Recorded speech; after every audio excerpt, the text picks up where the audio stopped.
warm-up is going to be 3 total rounds. It's programmed with a med ball. I don't have a med ball, so I'm going to be subbing in a set of dumbbells.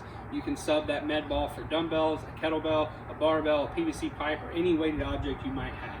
We're going to start out with 10 deadlifts. On those deadlifts, feet are going to be directly underneath the hips. Good vertical shins. Back and hip is going to be set, and you're going to stand all the way up to that full hip extension, squeezing the glutes at the top, and controlling all the way back down. Okay? Like I said, 10 reps of that. Then we're going to go into 5 burpee broad jumps. On our burpee broad jump, hands go down, feet back. You can also step them back.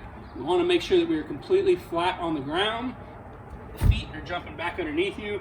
On a normal burpee, we jump and clap here. Instead, we're going to throw in the broad jump, so we're going to jump as far forward as we can. Nice soft landing, 5 of those, okay? Then we're going to go back to our weighted object for 10 front squats. On that front squat, we're going to get it in a good front rack position, elbows up nice and tall, and a good upright torso. Nice, smooth, controlled descent, making sure we get that good full range of motion, and we are standing all the way up at the top. Complete 10 total front squats. And then we're on to 5 inchworms. Inchworm is going to be a good hamstring stretch, so we want to make sure that we keep our legs completely straight during this. We're going to place our hands on the ground, all the way out. We're not doing a push-up with this one, and you can either walk your hands back or your feet to your hands. Doesn't really matter, whichever you prefer. We just want to make sure that we keep the legs straight while we're doing that. Once again, 5 total inchworms. Back to the weighted object for the last time. This time it's going to be 10 hang cleans. So regardless of what you're using, it's going to start here in that hang position. Dip drive, jump under the weight, catch, and stand. If you so choose, you can go all the way to a full squat, although I don't know why you would do that. All right, we're going to go ahead and do 10 of those. And then the last thing we'll do to complete our round is going to be a 30-second plank hold. On that plank hold, it's elbows and toes. We want to keep our hands separate and palms down, and then lock into that good solid plank position and hold for 30 total seconds. Okay, all the way through that, it's going to be 1 round, and we're going to go ahead and complete that 3 total times.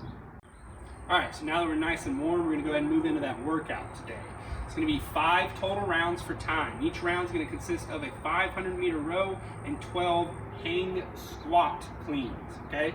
So first up is going to be that 500-meter row. If you're lucky enough, go ahead and knock it out on the rower. If you don't have a rower, though, we can go ahead and sub that for a bike, jump rope, running. You can even do jumping jacks or mountain climbers in place of that. Really what we're trying to look at is more of the time frame, okay? We're looking at 2 minutes or less. We want to get whatever that work we sub in for that rower in 2 minutes or less.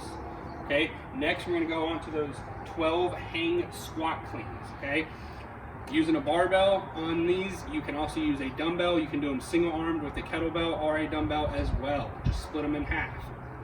Either way, once you pick the weight up, it does not start until you get to that hang position. Okay, so on that first rep, every single time, let's make sure we stop at that hang position before we go into that movement. From here, we're going to go ahead and initiate it with that dip drive, making sure the weight stays on the heels, chest up nice and tall, explosively open those hips, and then we're going to drop all the way under into a full squat and stand all the way up. For those of you who may not be comfortable dropping into a full squat, you are welcome to catch in that power position, but let's go ahead and follow it up with that front squat after we catch the weight. Okay. Either way though, once we stand all the way up, make sure that bar stays in the rack position until we lock out those knees and hips, and then we're back into that full arm extension into the next rep. Okay. We're not done yet. We have a finisher today just to make sure we get enough work in. Finisher is going to be 3 total sets. We're going to start out with 15 pike ups, and then we're going to finish it with 30 Russian twists. For the pike ups, they have it prescribed using the seat of the rower. I don't have a rower, so what I do have is a wheeled dolly I'm going to use. A couple other suggestions, you could go with a frisbee. You can also, if you have a wood or tile floor, go in socks and slide. Either way those would work, or anything else you can come up with that would make it happen. Regardless, we're going to start out in the top of that push-up plank.